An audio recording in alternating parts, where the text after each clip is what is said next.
Cuando hablamos del cambio de la fiesta del Dios Sol hacia un 25 de diciembre, ¿no hablamos de un sincretismo?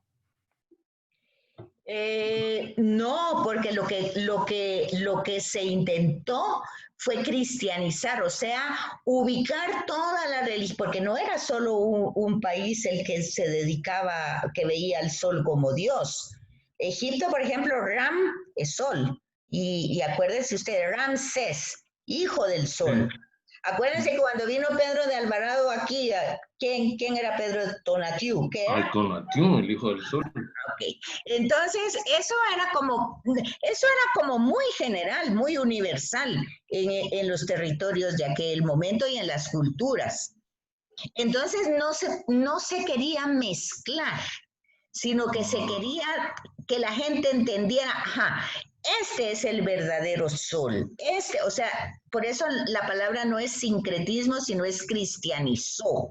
Ahora, cuando nosotros vemos la migración que se da nuevamente al paganismo, pues claramente tenemos que sacar nuestra responsabilidad, y es que no hemos trabajado lo suficiente como para que ese cristianismo siguiera en las festividades con el sentido auténticamente cristiano que tuvo en el primer momento.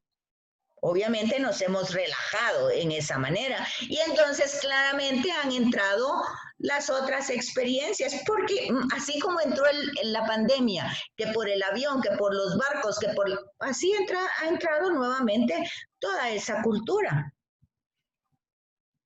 Entonces, y por eso, entonces, Daniel, lo que sí ha pasado es que hay un sincretismo, pero eso no es lo que se intentó al principio. Hoy sí hay un sincretismo, porque hay una mezcla de las religiones europeas que eran paganas, ¿verdad? Y con las mayas, pues que tienen ellas su forma de creer mayas, con el cristianismo. Entonces, ahora sí hay un sincretismo, pero no se intentó eso al principio. O sea, los primeros cristianos sí estaban muy convencidos de quién era Jesús. De hecho, si no se hubieran escrito los evangelios, si la persona de Jesús no hubiera provocado el impacto que provocó. Porque si ustedes se dan cuenta, en los evangelios, la misión de Jesús, el ministerio de Jesús, duró a más 1 año y medio. O sea, no fue toda la vida. Nosotros en los evangelios no tenemos ni la vida de Jesús, ni la biografía de Jesús, ni la historia de Jesús. Tenemos su ministerio que empieza con el bautismo y termina en su resurrección. Eso es lo que tenemos. Tenemos ese ministerio. Y ese ministerio no duró mucho tiempo, duró a más 1 año y medio. Entonces, tuvo que haber causado un impacto muy grande para que se reunieran comunidades después del muerto. Es realmente la única respuesta, la única razón de su resurrección, las comunidades. Porque la tumba vacía, ustedes se van a dar cuenta que el texto dice, bueno, dicen que se lo robaron, o sea, ahí se quedó. Y otros dicen, bueno, es una psicosis de todo el mundo que se lo imagina. Hoy todavía mucha gente piensa eso. No, pero realmente la gente de esa primera comunidad, de esa primera generación cristiana, no era tan ingenua ni tan tonta. Ellos sabían exactamente y entendían la palabra resurrección. Tal vez no la entendían como la entendemos nosotros, pero sí la entendían. Entonces, desde esa perspectiva, para ellos sí, Jesús es Dios, ¿verdad? Entonces, esa convicción les permitía llegar hasta el martirio por él, porque sí estaban convencidos de esa realidad. Claro, ya con estos siglos que han pasado, ya hoy tenemos lo que se llama una reflexión especulativa, o sea, especulación. ¿Será que sí? ¿Será que no? ¿Será que hizo? ¿Será que no hizo? ¿Se exageró? Ya eso es especulación. pero las primeras comunidades tenían un cristianismo de experiencia. Por eso van a decir los papas, van a decir, el cristianismo no es ni una doctrina, ni una religión, ni una filosofía, ni una buena idea. Es el encuentro con una persona. ¿Se fijan? O sea que es regresar a la experiencia, no a la especulación. O sea, el cristianismo no es una doctrina, no es una filosofía, no es un buen pensamiento, no son buenas ideas, no son incluso un decálogo de moralidad o de prácticas piadosas o religiosas. No es eso. Es el encuentro con una persona. Y con ese encuentro de esa persona, pues entonces ya van a haber muchas consecuencias doctrinales, piadosas y todo lo que ustedes quieran. Pero lo primero es lo primero. O sea, no parte de la especulación. O sea, la experiencia de fe no parte del pensamiento de convencerme. No parte de ahí. Parte de la experiencia de vida. Eso lo dicen todos los papas desde Juan Pablo II en Iglesia en América. O sea, es el encuentro. Y dice él, todos los evangelios van a contar el encuentro que cada persona tuvo con el Señor. El paralítico se encontró con él, el leproso se encontró con él, la samaritana se encontró con él. O sea, todos son narraciones de encuentros. Entonces, conclusión, el cristianismo es el encuentro con una persona. Y ese encuentro con esa persona hace el cambio. El cambio no lo hago yo a fuerza de convencerme. Por eso ni las homilías, no se trata de convencer a nadie. La función del catequista o la función del teólogo es hacer entender el texto para que a esta persona se le facilite el encuentro con Cristo. Eso es todo. ¿Y por qué? Porque claramente, si yo me he encontrado con Cristo, muchas cosas han cambiado en mi vida. Muchas cosas. Incluso no es que se vaya a acabar la pandemia porque yo tengo fe de que se va a acabar porque no es la primera pandemia y todas se acaban. Nada dura para siempre, ya lo dijo el Eclesiastés. Pero el tema no es eso, el tema es que con pandemia o sin pandemia, pues simple y sencillamente la confianza, la esperanza, la generosidad, lo que se pueda desarrollar es a partir de ese encuentro con Él. Entonces, a eso se le va a llamar contexto teológico. Y eso es lo que pasa aquí con estos pueblos, ¿verdad? Que ellos eran paganos, entonces ellos no tenían esta mentalidad monoteísta. Entonces es la función del profeta de hacerles ver, pues, que ellos no es por especulación, ellos tuvieron una experiencia con Yahvé, ellos tuvieron una alianza con Yahvé. Ellos caminaron en el desierto y fueron liberados y fueron alimentados. Eso no salió de ideas, eso salió de experiencia de vida. Eso es lo que hace el profeta, tratar de... Por eso, en Deuteronomio está el Shema Israel. Acuérdate, Israel, acuérdate. O sea, no pierdas tu memoria histórica, porque si pierdes tu memoria histórica, pierdes tu identidad. Y si pierdes tu identidad, pues ya que eres cualquier cosa, Israel. Porque Israel no era, como dijimos, un gran imperio, era una franjita. Y lo que tiene de valioso es esa experiencia que tiene con Yahvé. Entonces dice, en esa perspectiva se incluye también el modo de tratar a los deportados de los pueblos sometidos. Quiere decir que Babilonia los trataba con un poco de más aceptación. Y dice aquí, a diferencia del sistema asirio, que dispersaba a las poblaciones vencidas en muchos lugares diferentes, los babilonios permitían a los diversos grupos vivir juntos y mantener las propias características culturales. Incluso, fíjense bien, incluso enriquecerse con el contacto con el contacto con la civilización babilónica. De hecho, cuando regresan del exilio, muchos no quisieron regresar, porque ¿qué iban a encontrar si estaba devastado el territorio? Y ellos ya se habían enriquecido y estaban bien establecidos en Babilonia. Muchos se quedaron en Babilonia, ¿verdad? Y solo regresaron, pues tal vez los que no estaban tan bien en Babilonia y quisieron ver, pero lo que encontraron fue gran devastación, porque no todo estaba destruido, no había templo, no había nada, las cosechas pues habían servido para el imperio, entonces todo estaba devastado.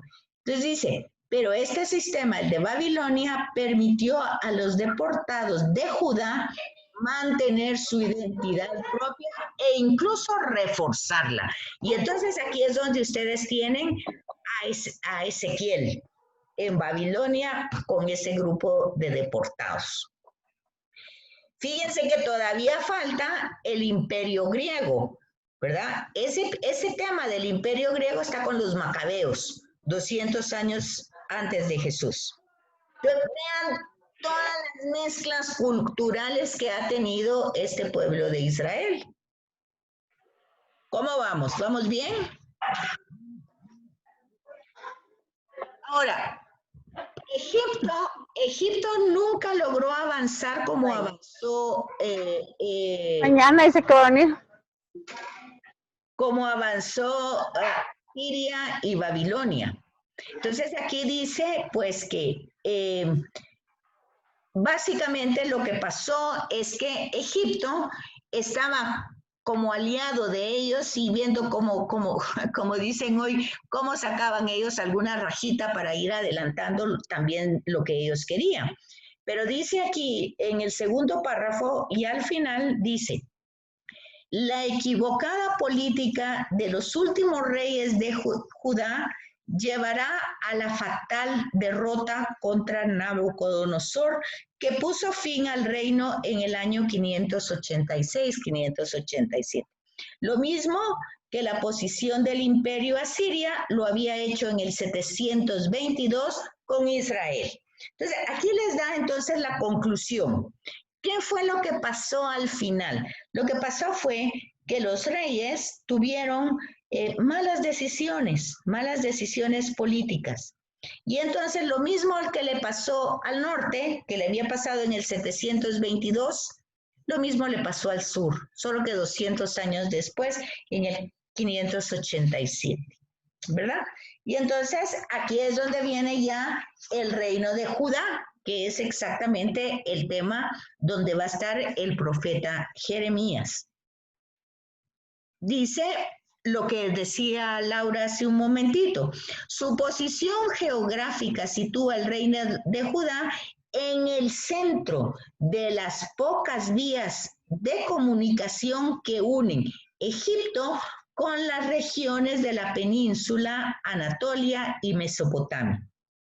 Las condiciones ambientales y de los poquitos habitantes no permitían que los reyes de Judá tener grandes miras de expansión. Ellos no podían ser un imperio que iban, pero imagínense ustedes, vean esta perspectiva y ubíquense ustedes con el tema del reino de Dios. A ver si logran entender la pregunta que yo les estoy haciendo ahorita, o la propuesta más que pregunta. Vean, ellos tenían tantas limitaciones, pero como se saben pueblo elegido y como se saben llamados, sueñan que van a ser el gran imperio. Si Dios llega a reinar, entonces ellos van a abarcar. Ellos también están soñando en poder, ¿verdad? En poder imperial, solo que lo están pensando como es que Dios lo va a hacer. Si ustedes se dan cuenta, es la misma problemática que tiene Jesús con los apóstoles. Hoy, la lectura de hoy es eso. ¿Quién de nosotros es el más importante? La lectura de hoy, ¿verdad? Entonces, porque ellos están, su expectativa es de ser poderosos, de ser un reino. Vean el contexto donde está saliendo todo esto. Entonces dice, ellos no pueden tener esas grandes expansiones. sino solo proyectos ideales, no basados siempre en la realidad. Como compensación, Judá ocupaba una posición estratégica, constituyendo un nudo de paso entre el sur, es decir, Egipto, y los grandes imperios del norte. O sea, estamos viendo Babilonia y Asiria. Esto explica que toda la región hubiera estado sometida de algún modo a las potencias dominantes, desde el siglo VII y yo diría hasta el día de hoy. Porque hoy serán otras cosas, será el petróleo, será otras cosas, pero siempre está el mismo problema. Entonces, dice aquí, esto explica que toda la región hubiera estado sometida, bueno, ya dijimos eso. La influencia de Asiria sobre el reino de Judá era todavía muy fuerte, tanto en el terreno político como en el religioso. Y aquí esto está contado en la primera y segunda de Reyes y también en Crónicas. Y entonces aquí es donde hay ciertos problemas con los reyes y con el templo. Las profanaciones justifican las reformas religiosas emprendidas por el rey. Bueno, ahí ven ustedes. Luego abajo también tienen otros nombres de los reyes, pero hacen una observación. Aunque Jeremías utiliza todos estos nombres, no son todos los reyes los que nombran Jeremías en el tiempo de su profecía, porque si ustedes se fijan, los reyes duraban a veces hasta 2, 3 años. Los reyes del norte por eso terminaron, y los reyes del sur fue casi parecido. Duraban un poquito más, pero no tanto. Entonces, así como para entrar y terminar ya esta parte histórica, me interesa mucho que en la página 193 hay 2 párrafos que dice la Biblia y la historia. Y esto creo yo que aclara mucho el tema del que preguntó Beatriz hace 8 días. Oigan un poquito, y sí quisiera que en este momento, en estos 2 párrafos, sí quiero saber si ustedes lo comprendieron perfectamente bien, porque es como la clave de lectura de todos los textos bíblicos. Oigan, pues, ciertamente no podemos servirnos de la Biblia para reconstruir historia antigua, de acuerdo con nuestros métodos científicos. Ya dijimos por qué, porque no es un libro de historia. Tiene historia, pero no es un libro de historia. No lo podemos usar con ese enfoque. Ok. Se trata siempre, oigan, esto es importante, se trata siempre de relatos transmitidos por el pueblo y narrados con la participación de personas interesadas en los hechos.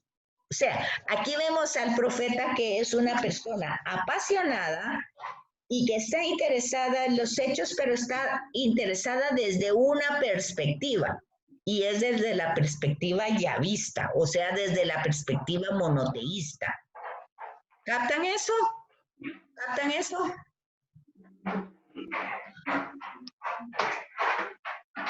Entonces, los escritores bíblicos no son cronistas indiferentes, sino que toman partido abiertamente y no hacen nada para esconderlo. O sea, toman una postura, y la postura ya dijimos es yavista, ¿verdad?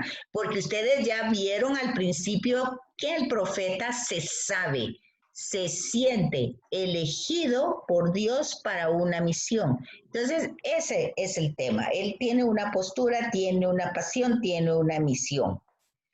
Y no va a esconderlo ni tampoco va a disimularlo, sino que lo va a expresar aunque corra peligro su vida. Entonces, ¿cómo debemos leer nosotros estos episodios? Dice, a nosotros nos corresponde leer y entender lo que ellos escribieron, por qué lo escribieron y qué nos quisieron comunicar. Esas 3 cosas es importante. histórico, por eso el contexto literario y por eso el contexto teológico. En el contexto histórico tenemos ¿por qué? Los libros, dice, ¿por qué lo escriben? Ese es el contexto histórico, el acontecimiento histórico por lo que lo escriben. Y lo que escriben tiene que ver con el contexto literario, cómo lo escriben, lo que escriben. Y en ese contexto literario está el contexto teológico. ¿Qué nos quieren transmitir? Esa es la clave para todo, para toda la Biblia. Esa es la clave. No hay otra más. Entonces dice, los libros que componen la Biblia, por otra parte, no han sido escritos en una o varias jornadas de trabajo. O sea, no se escribió así como que voy a escribir un libro y ahorita voy a empezar a escribir y me tardo un año escribiendo este libro y solo yo. No, ahí hay mucha gente, fueron tradiciones orales de mucho tiempo, pasaron muchos siglos y años para ponerlas por escrito. Entonces, no lo escribió ni una persona, aunque fuera en un año o en un tiempo, no. Sino que son el resultado de una elaboración. Hay que entender eso. La palabra elaboración quiere decir que estuvo hecho con una intención. Quiere decir que los acontecimientos se interpretaron para decir algo, para enseñar algo, para transmitir algo. Entonces, el trabajo de elaboración, dice, fue un tiempo prolongado hasta que llegó a la forma que tenemos. En ocasiones se pueden individuar ciertos libros o aportaciones. Por ejemplo, en los evangelios, decir que es la comunidad de Mateo, se puede como especificarla. Vean que, por ejemplo, Isaías se pudo como clasificarlo por el contexto histórico en 3 periodos diferentes. Y aunque se le puso el mismo Isaías porque llevaba como la misma forma literaria, no es la misma persona. Entonces aquí se les está diciendo eso con toda claridad. Y al final dice, en el estudio, oigan, ¿qué es lo que les corresponde? En el estudio es preferible atenerse a los textos que hemos recibido de la tradición, considerándolos en la realidad actual. O sea, no podemos leerlos como acontecimientos del pasado que nos los están contando. Eso no tiene sentido. ¿Se fijan lo que les estoy diciendo? No como, ese ya me lo sé, esa parte ya me la sé lo que están contando. No, sino que dice, tenemos que considerarlos en la realidad actual. O sea, cómo ese texto ilumina, cómo ese texto ayuda en la actualidad a que yo pueda comprender esta actualidad, esta situación presente. Pareciera que los hechos no son los mismos, pero las circunstancias a veces son muy parecidas. Entonces, sí iluminan. La conciencia del largo y complejo trabajo de redacción de los textos bíblicos debe evitar, sin embargo, emprender una lectura ingenua. O sea, no puedo pensar, ay, eso como fue escrito tantos años, hace tantos años, ya hoy no tiene ninguna importancia. O esto como lo hizo Dios, Dios quiso decir eso, bueno, hoy no puede ser. Sin caer en una fragmentaria. Es decir, por ejemplo, en los sapienciales tenemos, hoy empezó la lectura de Job.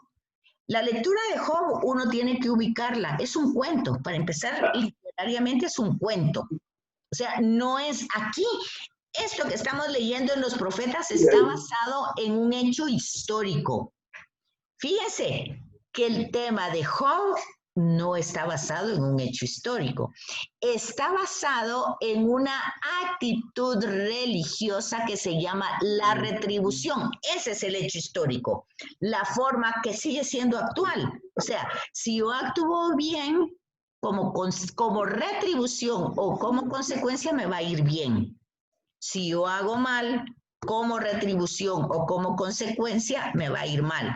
Pero aquí se ve como retribución de parte de Dios. Y si alguien va a misa o pues escucha la misa virtual todos los días, se da cuenta de cómo va la narración. Y por eso uno tiene que entrar a ver el mensaje de esa historia, de ese cuento, que aunque es una narración, no es un hecho histórico en cuanto que pasó, sino es un hecho histórico en cuanto que existía y existe todavía hoy el hecho de pensar, ¿por qué me pasan todas estas cosas si yo hago bien? Ese es el tema de la retribución. No, eso está superado con Jesús. Él hizo todo bien y le fue re mal. Entonces soy muy simplicista cuando digo, bueno, es que él vino a cumplir una misión, Dios lo mandó para eso. Esa no es la respuesta. Entonces la respuesta va más allá, tiene otro enfoque más profundo. Entonces, por eso dice que no podemos tener una interpretación ingenua, ni tampoco fragmentaria, o sea, solo quedándose en una parte. Por ejemplo, en la lectura de hoy, una parte fragmentaria es lo que generalmente se utiliza de Job. Dios me lo dio, Dios me lo quitó, bendito sea Dios. No, pero eso no es tan simple. Eso no es así. Es pensar simple y sencillamente que Job está muy consciente de la providencia y el reinado de Dios en su vida, o sea, del punto central y prioritario de Dios en su vida. Entonces, todo lo que él tiene es de Dios. Entonces, no es que le quitó, así como hoy sentimos el hecho de que, ¿por qué me quitó? ¿Por qué me quitaste eso? No, no es en ese sentido. Es decir, le pertenece a Dios y vuelve a Dios. Es una cosa parecida con la ascensión de Jesús. Jesús le pertenecía a Dios desde siempre y retornó a Dios. El mismo. O sea, no está quitando nada, no está haciendo nada que sea injusto. Eso lo dijo Ezequiel el domingo en la lectura, en la primera lectura. En la lectura de Ezequiel se ve esa misma idea. La gente le dice a Dios, tú no eres justo al actuar. Y entonces Dios les dice, no soy yo justo. ¿Acaso si ustedes, fíjense bien, ustedes pueden haber hecho mucho bien, pero de pronto reaccionan y deciden hacer el mal? Entonces tendrán las consecuencias del mal, o sea, se condenarán. Pero si ustedes han hecho todo el tiempo el mal y reaccionan y ahora van a hacer el bien, se salvarán. Entonces, ¿quién es el que condena? Pues nadie condena, la persona. Y eso lo dice Jesús, yo no vine a condenar ni juzgar a nadie. Son sus obras, sus propios actos, sus propias palabras las que lo hacen. Ustedes ven que van todas esas, pero uno tiene que conocer ese contexto literario porque no va a leer igual a Job como va a leer los profetas. ¿Sí me comprenden lo que estoy diciendo? Bueno, quisiera escucharlos un poco, porque esto es la introducción, pero sí quisiera saber cómo van quedando. Así es que quiero oírlos un ratito. Antes de entrar ya a la distribución del texto de Jeremías. ¿Hay algún comentario, pregunta, duda? En mi caso, Betsy, lo que pasa es que yo estoy absorbiendo todo porque como conozco muy poco en realidad de la Biblia, para mí todo esto es nuevo. Entonces, a veces no tengo muchas preguntas porque todo para mí es nuevo. Entonces, pero nuevo claro o nuevo confuso o nuevo cómo? No, nuevo claro. O sea, estoy comprendiendo muchísimas cosas. Por eso no puedo preguntar tanto porque tengo dudas de todo. ¿Verdad? Entonces... Pero, ¿sabe, Beatriz? Me gustaría que escribiera todas las dudas que tiene, todas. Y bueno, si no me las puede dar en clase, mándamelas en WhatsApp. Linda, muchas gracias. ¿Por qué? Porque a mí sí me interesa que vaya la comprensión de lo que estamos haciendo. Que no lo hagamos solo para no sé, Unos son muy grandes de tiempo, de trabajo. Entonces sí quisiera que sí quedara algo concreto en el curso. No, a mí me está quedando muchísimo, pero le digo, estoy absorbiendo, estoy como aquellos niños que están aprendiendo a leer, ¿verdad? Que es nuevo para ellos todo eso, entonces Okay. me va quedando todo muy claro y voy caminando ahí con su ayuda. Ok, Beatriz, bueno. Gracias. No sé si alguien más tiene alguna otra cosa, pero lo mismo que le dije a Beatriz, les digo a los demás. Si tienen preguntas, si tienen dudas, si tienen inquietudes, algo que no les quede claro, ahí tienen el WhatsApp, entonces ustedes me lo pueden mandar y yo luego lo abarco en el tema, así como hizo Beatriz hace 8 días, de que ella le preguntaba, ¿cómo estudio esta parte de histórica? No se me quedan los nombres, se me confunden las fechas. Bueno, pues entonces yo tratando de ver cómo facilito esa área, igual con cualquier otro tema, entendiendo que posiblemente tal vez sus fotocopias las van a leer dentro de 1 año o 2 años en algún tiempo, pero por lo menos en el curso haya quedado, Trataremos. pues algo. Okay. Trataremos, Betsy, de leerlo dentro de su curso. No creo. Eso, como dicen aquí, ¿verdad? Sería muy fantasioso de mi parte esperar eso. No, lo tienen y es bueno que lo tengan. Por eso es importante que lo que compartimos aquí quede claro, porque luego pues van a tener el texto y algunas cosas, pero si ya les quedó claro, va a ser más fácil la lectura. Bueno, ya nos quedan 7 minutos, pero en estos 7 minutos puedo dar rápidamente la estructura. Y se dan cuenta que siempre todo empieza con un prólogo, o sea, una introducción, el tema importantísimo de todos los profetas, que es su vocación, que es lo que ya hemos dicho repetidas veces. No lo hacen por impulso, por sentimiento, por emoción. Están conscientes que han sido elegidos, llamados y tienen una misión. Después de eso viene la parte importante de los mensajes. Los mensajes son muchos, por lo que ya hablamos anteriormente. No hay un solo tema en Jeremías, hay muchísimos temas. Entonces, el tema original que lo platicamos, la infidelidad, el tema de la alianza. Por querer ser simpáticos y agradables, están haciendo alianzas por otros lados. Eso invita a la conversión. Tienen que cambiar. No hacen caso. Ya lo vimos con Isaías.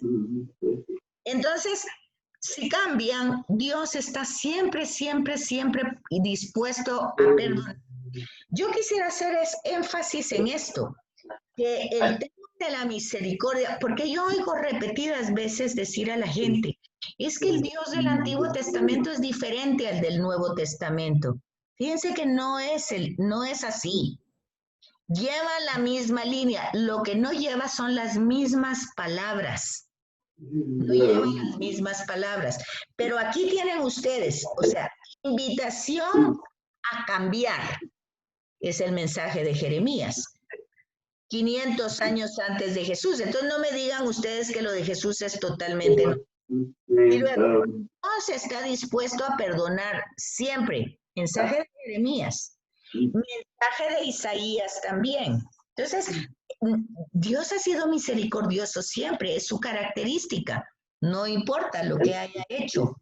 Entonces, luego, si la gente entiende sus consecuencias como castigo, como condena, es un poco el tema de que son conscientes de lo que han hecho, pero no es que sea así, sino que así interpreta. Por eso dice, Dios te perdona, pero lo difícil es que tú te perdones. O sea, nosotros podemos repetir 1000 veces que Dios nos ama. Lo difícil es amor, porque abrirnos a ese amor significa que vamos a ser disponibles a que Él nos perdone todo cuanto hemos hecho.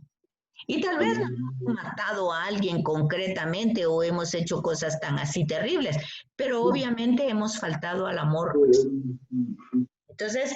Entonces aquí es donde empieza también el culto agradable a Dios, que tampoco es novedoso en Jesús. Todos esos temas son temas de Jesús. ¿Qué es lo que agrada a Dios? Y Jesús va a decir eso, misericordia. O sea, si su justicia no es mayor, fariseos no son dignos de seguirme. Todo eso lo tienen ustedes aquí. El pueblo de Dios que se obstina y el profeta que se lamenta. Y aquí viene Jesús a hacer exactamente lo mismo. Ay de Jesús. Ay, Jerusalén, su llanto. Luego, la vanidad. O sea, cuando nosotros pensamos hoy, podemos pensar que el tener recursos económicos nos da seguridad. Bueno, la mayoría de esos recursos se pueden acabar. Tener un buen trabajo, un gran título, vimos que también tampoco puede ser. Entonces, eso es una vanidad que lo decía Eclesiastés, vanidad de vanidades. Entonces, el tema de la alianza, cuando se rompe la alianza, pues hay consecuencias. Todo el tema de la prosperidad y la ruina. O sea, si ustedes se dan cuenta, el contexto que surge aquí es un contexto donde los imperios quieren ser poderosos, pero Israel también quiere ser poderoso y quiere ser un imperio. Y ante la imposibilidad de serlo por sus propios medios, ahí va surgiendo el reino de Dios y el Mesías, si se dan cuenta ustedes. O sea, y ustedes se van a dar cuenta en el tema de Jesús, cómo ni siquiera le quieren comprender que Él es el Mesías, pero que va a morir, porque ese no les interesa. A ellos lo que les interesa es que pelee contra los romanos y les dé todo tipo de fuerza y capacidad para hacer un imperio. Eso no es que Jesús no lo sepa. Jesús claro que lo sabe. De hecho, las tentaciones tienen que ver con eso. Propuestas a Jesús de que su misión la lleve desde el poder, desde el prestigio, desde la fuerza, como la han llevado todos estos imperios.